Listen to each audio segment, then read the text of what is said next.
Let's kick things off with a bang, or rather, a dusty old punt. Coming in at number 7 on our list, we have the Pioneer Era, 1920 to 1932. Now, calling this a league is a massive compliment. In 1920, a group of guys met in a Canton, Ohio car dealership, sat on the running boards of a Hupmobile because there weren't enough chairs, and decided to start a business. This wasn't the glitzy NFL we know. It was a gritty, dirt-stained survival game played by men who spent their weekdays in coal mines, and their Sundays getting punched in the face for $50. There was no set schedule.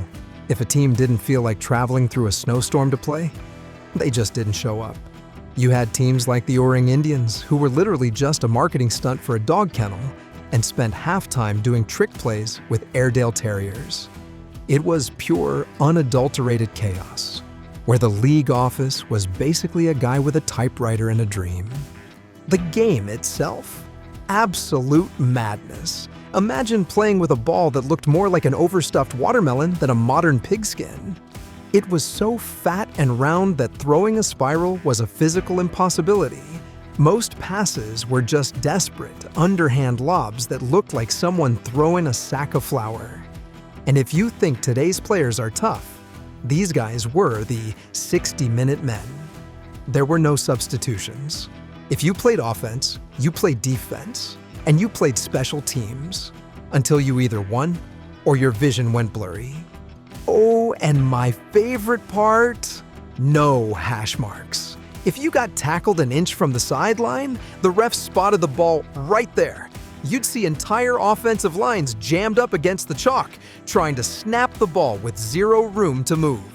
It ended in 1932 with a championship game played indoors on a 60-yard field covered in elephant manure because a circus had just left town. I am not making that up. The NFL literally started in a car dealership and ended its first era in circus filth. Talk about humble beginnings. Think that elephant manure was the weirdest thing to happen to a football field? Just wait. Because while the pioneers were just trying to survive the smell, our next era decided to actually write some rules and invent something called strategy. Sliding into number 6, we have the early modern era, 1933 to 1957. This is where football finally said, you know what, we're our own thing now. They officially broke away from college rules, gave us the T formation, and started making the ball a little easier to throw. Revolutionary stuff, right? It's like discovering wheels after riding around on rocks for a decade. We saw the first hard-shell helmets, a definite upgrade from the leather caps that offered all the protection of a wet paper bag. Plus a huge moment in 1946, the reintegration of black players. A massive step forward, even if it took far too long. This era laid some serious groundwork, even if it wasn't quite ready for prime time. From laying the foundation, we then sprinted into an era that truly put football on the national map. If you thought the game was popular then, just wait until you see what happened when a little thing called television entered the chat. Now for something completely different. Coming in at a bruising number 5 is the dead ball era, 1970 to 1977. If the Pioneer era was a circus, this era was a prison yard. The NFL and AFL had just merged, and instead of a celebration, the league turned into a brutal, low-scoring grindhouse. This was the age of the steel curtain, the purple people eaters, and the no-name defense. Units that didn't just want to stop you, they wanted to erase your existence. To give you an idea of how miserable it was for offenses, the average completion percentage across the league was barely 50%. Passing the ball was basically a form of self-sabotage, because defenders were legally allowed to treat wide receivers like human speed bumps. They could hit, hold, and shove a receiver anywhere on the field, as long as the ball wasn't in the air. It was less like a route and more like trying to run through a riot in a dark alley. But the real kicker, the field itself, was working against you.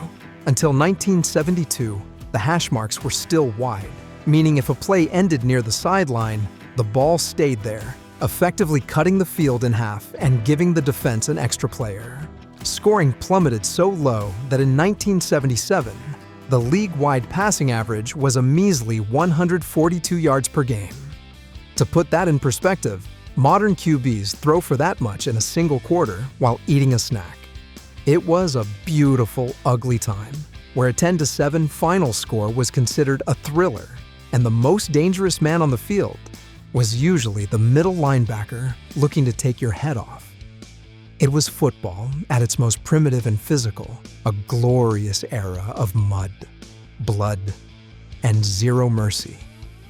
Think those defensive battles were intense? Imagine being a quarterback in an era where the rules were basically try not to die. But the NFL realized that 7-3 scores weren't great for TV ratings, so they decided to clip the wings of those monster defenses. Get ready, because the Mel Blount rule is about to change everything.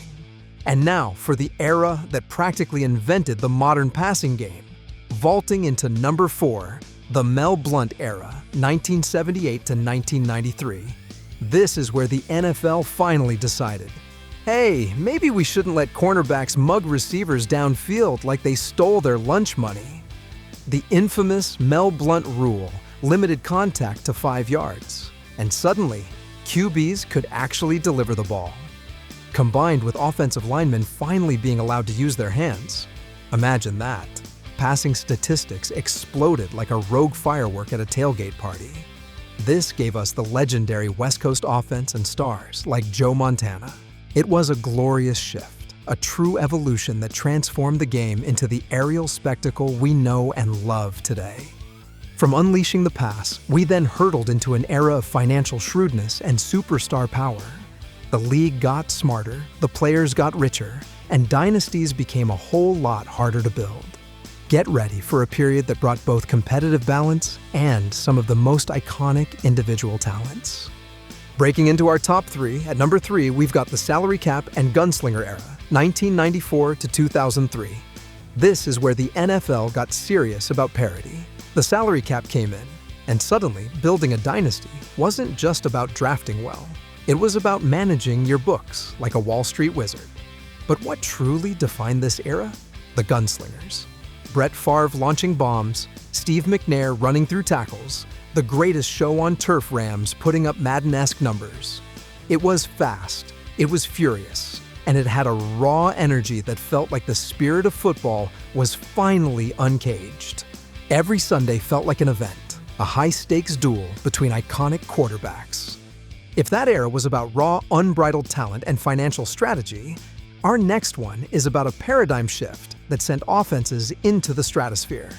Get ready for an era where the rulebook got a serious makeover, and the term defenseless receiver became almost as common as touchdown. Now brace yourselves, because coming in at number 2 on our list is the player safety and analytics era, 2004 to present. Look, I get it. Player safety is important. But sometimes it feels like they're trying to turn football into a highly competitive game of flag tag, strict enforcement of illegal contact, protecting the quarterback like he's made of spun glass, and calling roughing the passer for a strong stare. We've also got analytics taking over, turning coaches into spreadsheets with headsets. It's led to incredible offensive numbers and basketball on grass plays. But it's also diluted some of the physicality that made the game legendary. It's hyper-efficient, often spectacular, but occasionally feels a little too sanitized. The dual-threat QB is king, and every play is scrutinized by a dozen algorithms. It's certainly not ruined, but it's a delicate balance. All right, we've sliced and diced through eras of grit, defense, and calculated offense. But now, it's time for the undisputed king, the golden standard, the era where everything just clicked. If you think you know which one it is, you're probably right. But let me tell you why it reigns supreme. The undisputed champion, the one true GOAT of NFL eras, coming in at number 1, the golden era of growth, 1958 to 1969. This was it. This was when football truly became America's sport. Forget baseball, the pigskin was king. The 1958 greatest game ever played between the Colts and Giants was a national TV phenomenon that proved football wasn't just a sport. It was entertainment. Then came the AFL, kicking down the doors with flashy offenses and a willingness to innovate, forcing the old-school NFL to step up its game. It led to the Super Bowl, iconic rivalries, and the kind of cultural impact that solidified the NFL's place in the American psyche. It had charisma, competition, and genuine excitement. It wasn't over-officiated. It wasn't too violent. It was just perfect. It was the sweet spot where the raw athleticism met strategic brilliance, all amplified by the magic of television.